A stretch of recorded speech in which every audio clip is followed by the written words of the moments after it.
갑작스럽게 제주도 서구표에서 해저에서 지진이 발생됐다 합니다.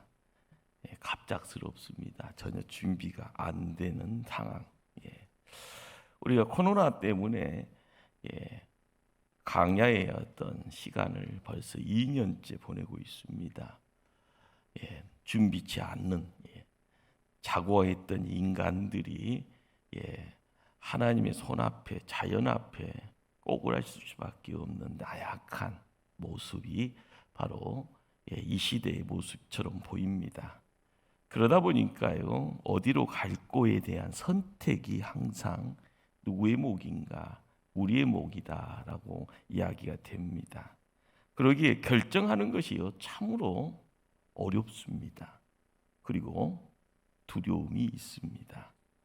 사람들이 점을 치는 이유가 뭘까요? 구출을 하는 이유가 뭘까요?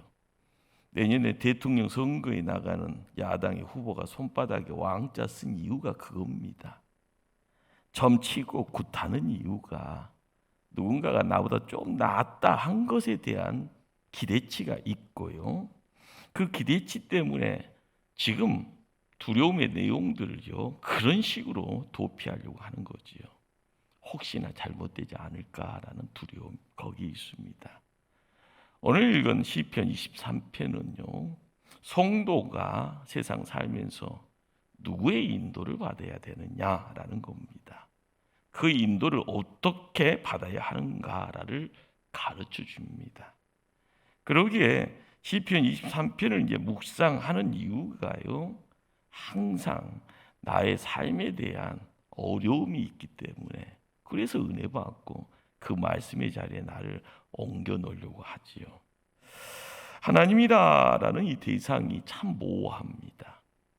구약 성경을 읽다 보면은요, 구약을 읽어가는 히브리인들이요, 하나님의 이름을 도저히 부를 수 없어서 야훼라는 단어를 씁니다. 그래서요, 하면서 글로는 야훼. 자, 그런데 여호와라는 이런 말들, 야훼라는 이런 말들이요, 하나님의 이름이다라고 생각되잖아요. 하나님 이름 아닙니다. 하나님은 이름이 없는 분입니다. 자기 존재를요, 그냥 소개하는, 그래서 스스로 있는 자다라고 이제 모세에게 그 모습, 그 소리를 바라셨던 겁니다. 나는 스스로 있는 자. 이 내용은요, 하나님의 의미나 속성이나 이 가치를 모두 맞추는 어떤, 그래서 소개하는 이 단어로 보여지는 거죠. 그러기에 하나님을 안다라고 하는 것이 얼마나 사람 편에서는 교만 그 자체일까라는 것, 항상 우리가 생각을 해야죠. 기도 생활을 많이 하다 보면 스스로가 하나님 앞에 많은 것을 보고 듣고, 그래서 꼭 나중에는 하나님의 대변자처럼요, 이렇게 이야기할 때 보면은 까딱 잘못하면은요, 이단 갑니다. 이단에 교주되는 그런 모습. 오늘 다윗이라는 먼저 된 자죠, 신앙의 선배. 이 다윗이 여호와는 나의 목자입니다라는 이 고백이요, 지금도요 엄청난 내용입니다. 우리가 제자리를 찾아갈 때마다 하나님이 나의 목자요라는 이 말을 할 수 있는 수준은 어떻게 보면 많은 것을 다 품는 어떤 세월 속에서 내 안에서 농축되어지가는 어떤 신앙의 내용들 깊이 맛이 있을 때 하나님은 나의 목자입니다라는 이 말 속에 힘이 있는 겁니다. 그러기에 그 당대에는요, 어떻게 보면 혁명적인 발상 전환이다라고 이야기할 수 있을 정도로 파괴적인 겁니다. 그러기에 하나님이 나의 목자요라는 이 말의 깊이가 뭘 이야기를 할까? 일상의 삶에서요, 그냥 막연한 것이 아니라 내가 개인적으로 만난다라는 거죠. 체험한다라는 것. 인격적인 만남이 있어질 때 그 인격적인 만남이라는 것이 종이다라고 생각해서 무조건 시키는 그런 만남 아닌 겁니다. 아프냐? 힘드냐? 죽고픈 마음이 있지? 내가 안다. 너 힘든 거 안다. 그렇지만 내가 너와 함께 할란다. 내가 지켜줄란다. 이런 어떤 나눔의 내용들, 그런 이야기들이 있었을 때의 인격적인 만남, 이런 단어를 또한 우리는 쓰게 됩니다. 그러기에 우리가 현실적으로요, 다윗이 고백하는 하나님이 나의 목자요 할 때 우리가 갖게 되어지는 삶의 모습이요 양이다라는 자기 자각이 있게 되는 그런 상황이 만들어지죠. 자, 그런데 재밌는 것은요, 중동이라는 땅덩어리에서 가장 상스러운 욕이 뭔지 아십니까? 요즘 한국식으로 이야기하면은요, 양 같다라는 말이라고 합니다. 너 참 양 같다. 제가 이 히브리 언어를 어떻게 사용치 못하고 영어도 그렇지 못하고 일본어도 그렇지 못하는데 그 내용 뉘앙스는요, 누군가가 나를 보면서 양이다라고 할 때는요, 굉장히 기분 나쁜 그런 어떤 이야기가 되죠. 이유가 뭘까요? 양이 어떤 존재라는 것을 알기 때문에 그렇죠. 양은요, 절대 누군가의 도움 없이는요 살아가는 것이 불가능한 짐승입니다. 또한 양은요, 지질이 궁상인데 IQ가요 바닥이래요. 이게 어리석다라고 하는 어떤 짐승으로, 동물로 표현될 수 있는 대상이 양이고요. 자, 그리고 이 양은요, 방황하는 습관이 있대요. 그 이유가 뭔지 아세요? 눈에 뵈는 것이 없으니까 시력이 약해요. 초도 근시라고 해야 되나요? 눈앞에 보이는 이 정도의 수준만 시야에 보이는 겁니다. 그러니까 양은요, 꼬리, 어떻게 엉덩이, 바로 앞에 양 엉덩이 쳐다보고 가는 거고, 목자 없으면은요 어떻게 살 수가 없는 그런 존재가 되죠. 제일 중요한 것은요, 네 번째, 불순종의 대표 선수라는, 말 안 듣는다라고 합니다. 양은요. 그런데 양은 이게 표면적으로 보여지는 굉장히 순하게 보이고 평화스러운 동물로 보여지는데 여러분 착각하고 있었다라는 거죠. 그런데 우리 인간이 양에 비유되어지는 그 상황 속에서 이야기되어질 때 보면은요, 어떻게 보면 다 맞는 이야기예요. 우리의 어떤 인간의 모습과 이 양과의 어떤 대비가요. 이사야 53장 6절에 무슨 말씀이 기록되어 있습니까? 우리는 다 양 같아서 그릇 행하여 각기 제 길로 갔거늘 여호와께서는 우리 모두의 죄악을 그에게 담당시키셨도다. 우리는 다 양 같아서 그릇 행한다는 것은 잘못 행한다는 거죠. 그리고 자기 기분대로 자기 길 간다라고 하는 겁니다. 꼭 우리의 모습, 우리 속에 있는 보이지 않는 어떻게 보면 약함과 악함에 대한 이야기들을요 나타내 보이는, 이것이 실제 양의 모습이고요, 바로 이것이 바로 인간의 현주소라 생각이 되어집니다. 그러기에 1절 말씀을 우리 한번 합독하실까요? 1절 말씀이요, 여호와는 나의 목자시니 내게 부족함이 없으리로다. 다윗이 정말 부족함이 없었을까? 왕이었으니까 없겠다 생각하는데, 이 부족함에 대한 이야기는요 물질적 개념 아닙니다. 물질적 개념 아니라는 것 먼저 알고 가셔야 됩니다. 한국 사람들은 믿는 자나 안 믿는 자가요 항상 이 물질과 관계되어 있는 눈에 보여지는 것 안에서요 모든 걸 해결을 하려고 합니다. 그리고 나서 거기서 도장 찍고요 다 이루었다라고 이야기하려고 하지요. 물질적인 개념 아닙니다. 다윗의 삶의 어떤 정황을 보면은요, 어린 나이에 집안의 왕따였는가 봅니다. 막내가 가장 고된 일을 하고 있는 현장에서 어떻게 보면은요, 올라이트 야간 작업을 하는, 거기에 주로 누가요? 다윗만 그 일을 하고 있었던 그런 어떤 모습들 있었습니다. 여러분, 다윗이 성장하여서요 골리앗을 이기고 나서 왕궁으로 들어가지요. 그리고 결혼을 하게 됩니다. 사울 왕의 딸 미갈과요. 그런데 미갈과 무슨 이유인지 몰라도요 부부관계가 안 좋아요.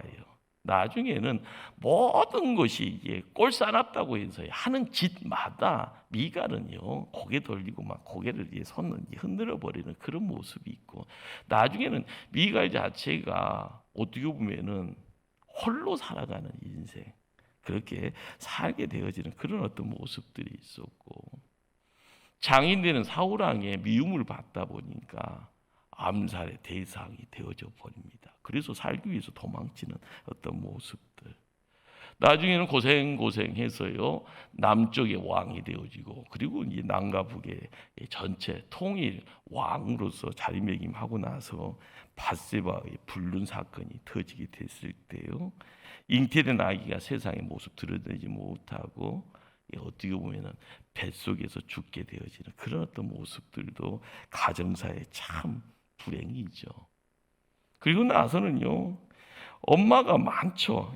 장남되는 암놈이 여동생이죠. 배다른 여동생 다말을 강간하고요.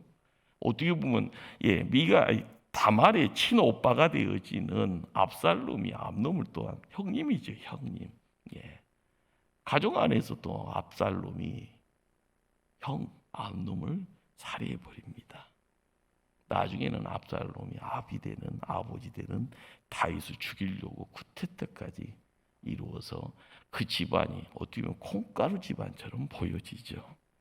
그런데 왕으로서의 물질적인 내용들, 눈에 보여지는 소유의 대상들은요 부족함이 없을 텐데, 내실을 들어가게 되면 이런 콩가루가 어디 있나, 고생 인생길 살아가는데 바로 거기에서 여호와는 나의 목자요 내게 부족함은 없습니다 라는 이 고백은 물질적 만족이 아니라 하나님과의 함께한 임마누엘, 바로 하나님과 함께함의 삶의 하나님의 임재, 이 부분을요 가르치고 있다라는 것.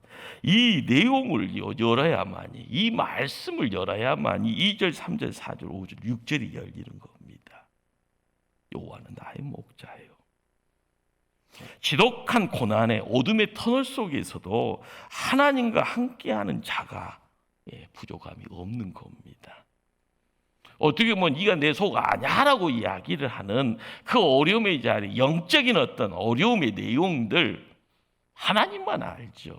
그러나 그 하나님께 내가 맡길 때 세상 사람들은요 한 사람도 나를 동의해 못하고 너 잘났는데 왜 그렇게 힘드냐 이야기할 때도요 내 속에 어려움의 내용, 슬픔의 내용, 눈물의 내용, 근데 거기에 하나님이 함께 하실 때 우리는 고난이 고난으로 안 비춰진다라는 것.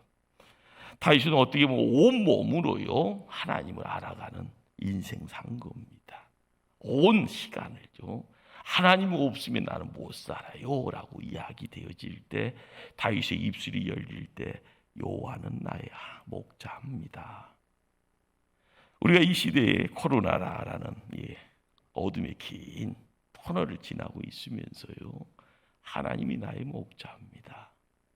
이 고백이 있을 때 세상이 내가 주인이 아니라 하나님이 주인이요 라는 것을 인정하고 발걸음 옮길 때 역사가 이루어집니다. 2절 말씀 합독합니다. 그가 나를 푸른 풀밭에 누이시며 쉴 만한 물가로 인도하시는도다.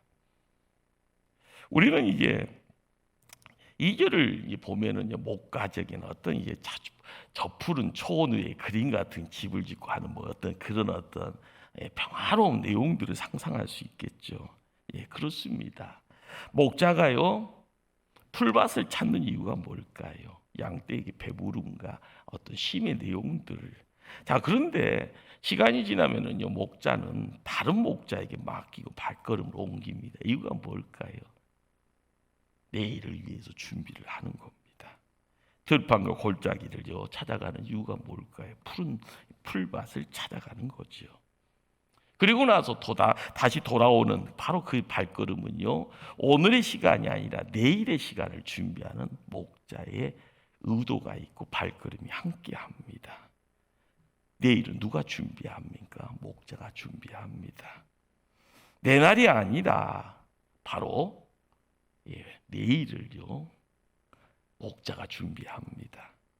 이 푸른 풀밭이라는 이 단어가 지금 현실 목자가 주는 복의 내용이 아니라요, 그 오늘이라는 이 현재의 시간을 통하여서 미래까지 목자가 책임져 주신다. 하나님의 준비하심, 하나님의 배려의 내용들이 함께 약속 가운데 그 단어 속에 함께합니다. 그러기에 실만한 물가로 또한 인도한다라는 말은요, 양들은 참 이렇게 못된 짐승인가 봅니다.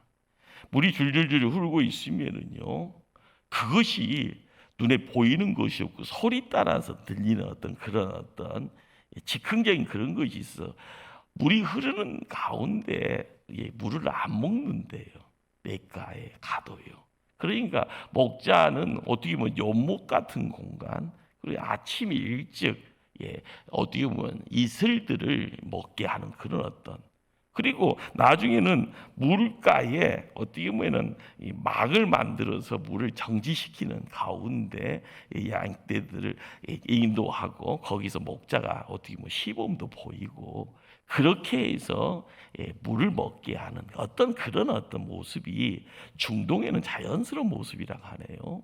그러니까 쉴만한 물가라는 것은요, 움직이지 않는 물을 이야기를 하는 겁니다.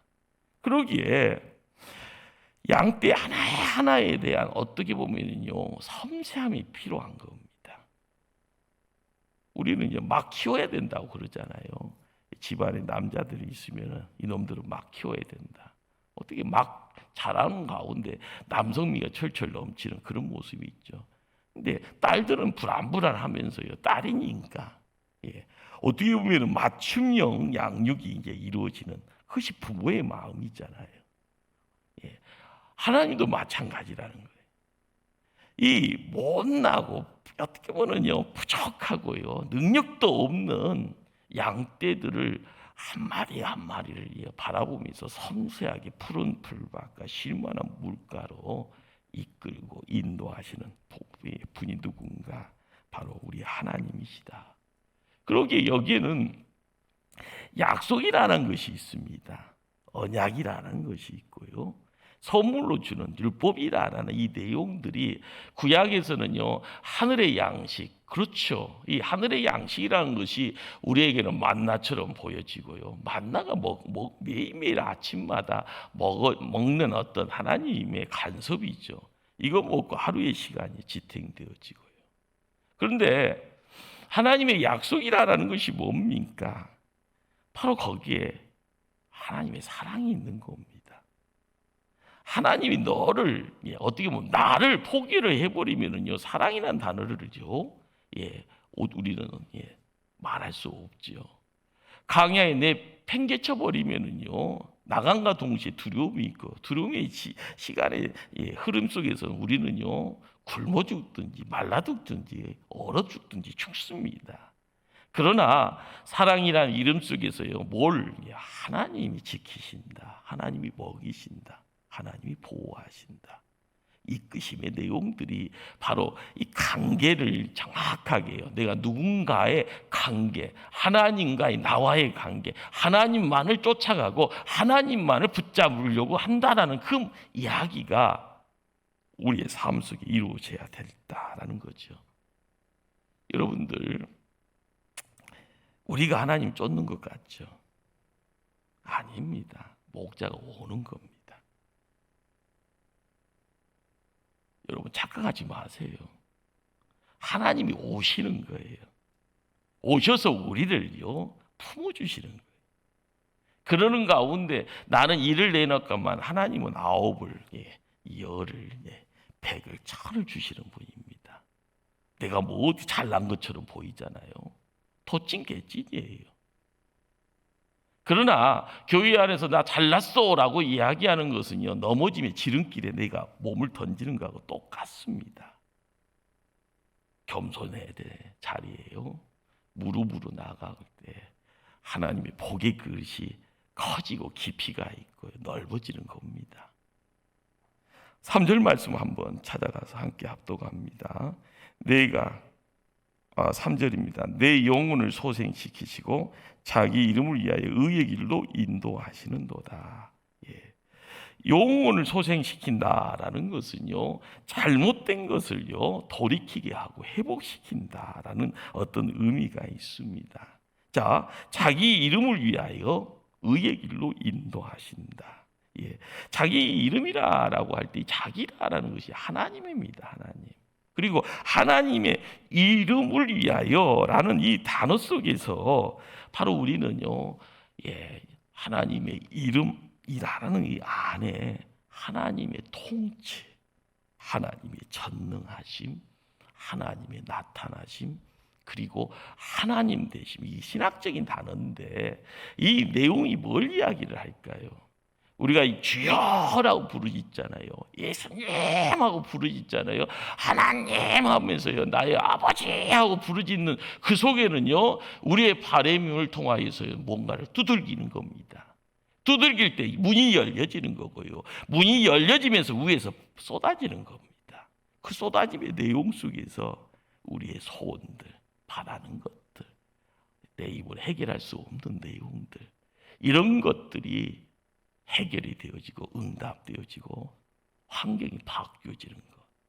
우리는 그 모든 것들이 바로 뭘 이야기하는가? 하나님의 통치다, 하나님의 전능하심이다, 하나님의 나타나심, 하나님 되심, 이런 어떤 단어 속에서 응답의 자리, 환경이 바뀌어지는 자리, 내가 새로워지는 자리, 그리고 내가 으뜸의 자리에 올라가서요 승리했음을 이야기를 할 때 이것이 다 하나님 통하여서 이루어진다라는 것, 그걸 이야기를 하는 겁니다. 자기 이름을 위하여 의의 길로 인도하신다. 의의 길로 인도하신다라는 이야기는요, 우리가 세상 살아가면서 쉽게 바르고 도덕적으로 사는 것, 저 사람 법 없이도 살 수 있어, 이것이 가장 1차원적인 내용입니다. 우리는 조금만 시간 지나다 보면 너무 세상이 복잡하고 너무 세상이 힘들다는 걸 알지 않습니까?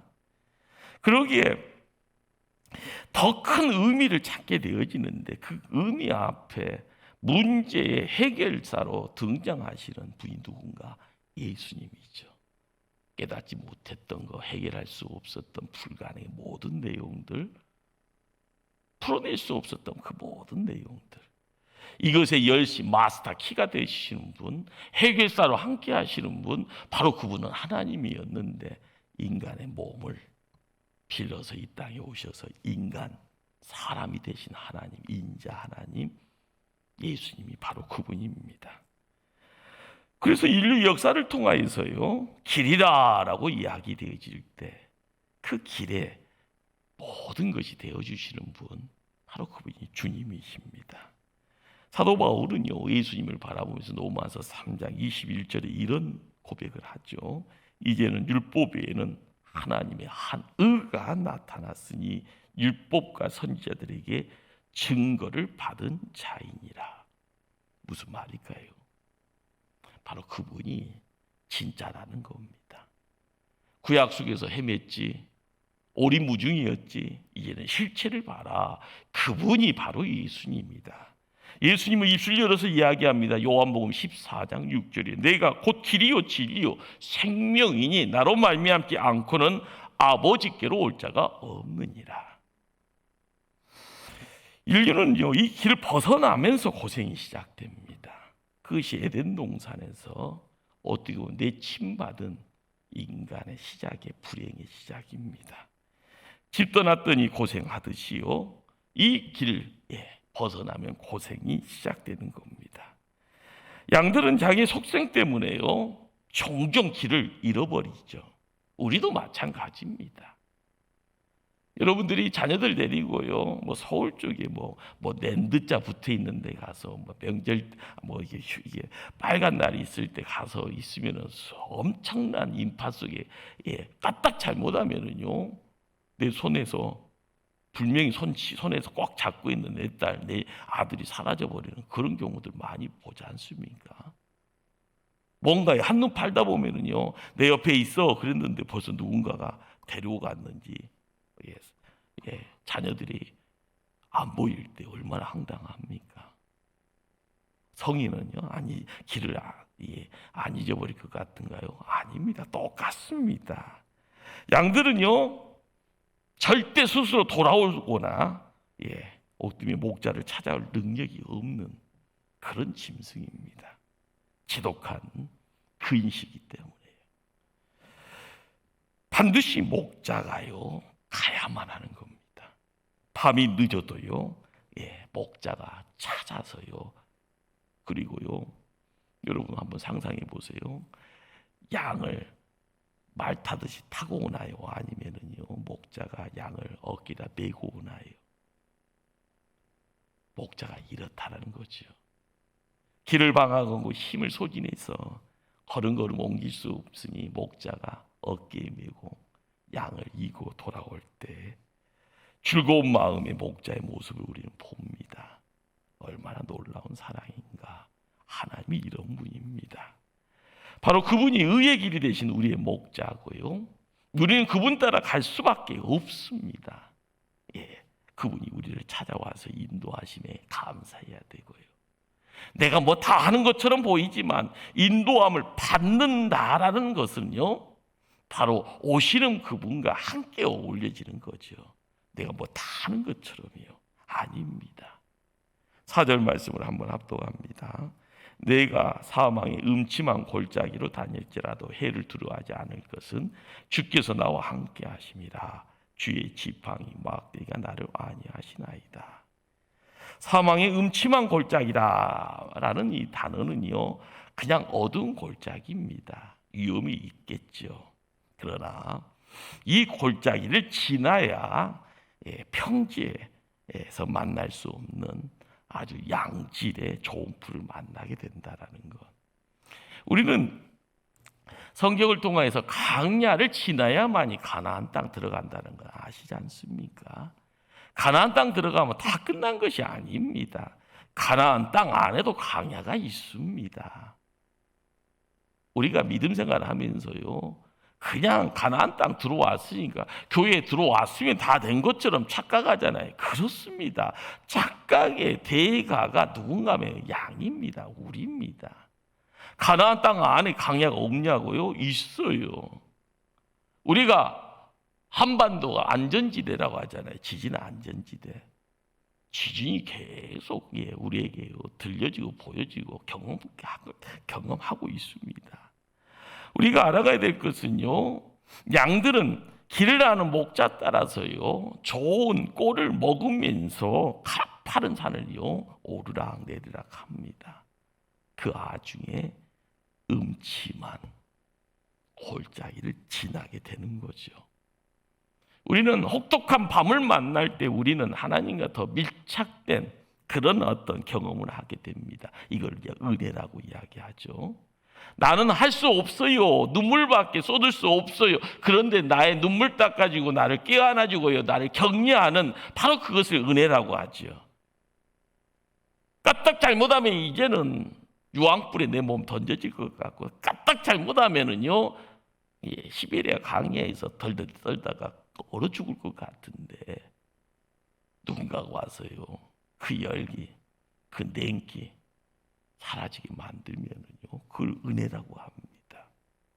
우리의 삶 속에 사망의 음침한 골짜기는 그곳 지나야만이요 양질의 좋은 푸른 풀밭에 함께 어울릴 수 있습니다.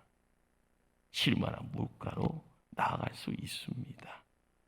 그러기에 목자가요 가지고 있는 지팡이, 막대기가 뭔지를 깨닫게 됩니다. 지팡이는 어떻게 보면 끝 자체가 이제 어떻게 보면 타원 자체가 이제 둥글게 모습을 드러내서 지팡이라고 이야기하는, 이 지팡이의 용도는 양들이 꼭 사고 치면은요 뭐 구덩이에 빠지기도 하고 뭐 어떻게 다리가 뭐 이렇게 잘못 젖질려서요 둥글댕글해서 길을 이탈하게 되어지면 사람의 힘으로는 어쩔 수 없을 때는요 이 지팡이의 고리를 통해서 양을 이렇게 끄집어 당기는 어떤 그런 용도가 되어지죠.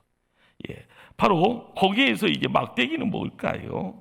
양들은요 항상 깃을 벗어나려고 하는 그러는 중에 동료끼리요, 신경질 속에서요, 뿔나면 또요, 싸우는 그러니까 목자는 가끔가다 어떻게 보면은 이렇게 예민하고 소심하고 고집스럽게 한 이 양들을 사정없이 죽지 않을 만큼 개패듯이 때린다고 합니다. 그것이 뭔가 막대기인 거죠. 이 막대기는 날카로운 짐승이 등장하면 무기가 되어지는 겁니다. 목자가 지팡이와 막대기로 우리와 함께 할 때마다 정신 차리고 갈 길 가게 되어지는 그런 자리에 우리의 눈에 지팡이가 보이고 막대기가 보입니다. 그것이 뭔가요? 우리에게 안전하게 목적지까지 가게 하고요.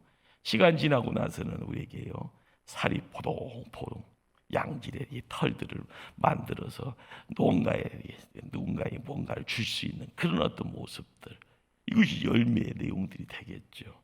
자, 5절 말씀을 함께 합독하십니다. 주께서 내 원수의 목전에서 내게 상을 차려주시고 기름을 내 머리에 부으셨으니 내 잔이 넘치나이다. 어떻게 보면 목자에게는 원수가요, 양입니다. 그렇죠. 내 원수, 양에게 또 원수는 또 뭘까요? 어떻게 보면은 날카로운 맹수들, 이빨을 가진 맹수들이겠죠. 그러나 그건 포면적인 어떤 왼수처럼 보여지고요, 자연 환경 속에서 나타나는 재앙들도 원수가 되어질 수 있는 겁니다. 추위나 오둠이나 그런 어떤 내용들, 날카로운 이빨을 가지고 있는 독사나 이 맹수들은 항상 보여지는, 그리고 피부로 환경적으로 다가오는 원수들의, 그러다 보면 시간 지나다 다시 집으로 돌아오게 됐을 때는 상처 많은 양들만 주변에 널리게 됩니다. 그러기에 기름을 머리에 붓는다라는 것은요, 그 상처를 치료한다라는 것이고 회복시킨다라는 것입니다. 상을 베푼다라는 것은 상을 차려준다는 말이죠. 이것은 밥상입니다. 밥상. 하나님이 우리의 삶 속에요, 밥상 차려주신다. 그러니 내 잔이 넘치나이다.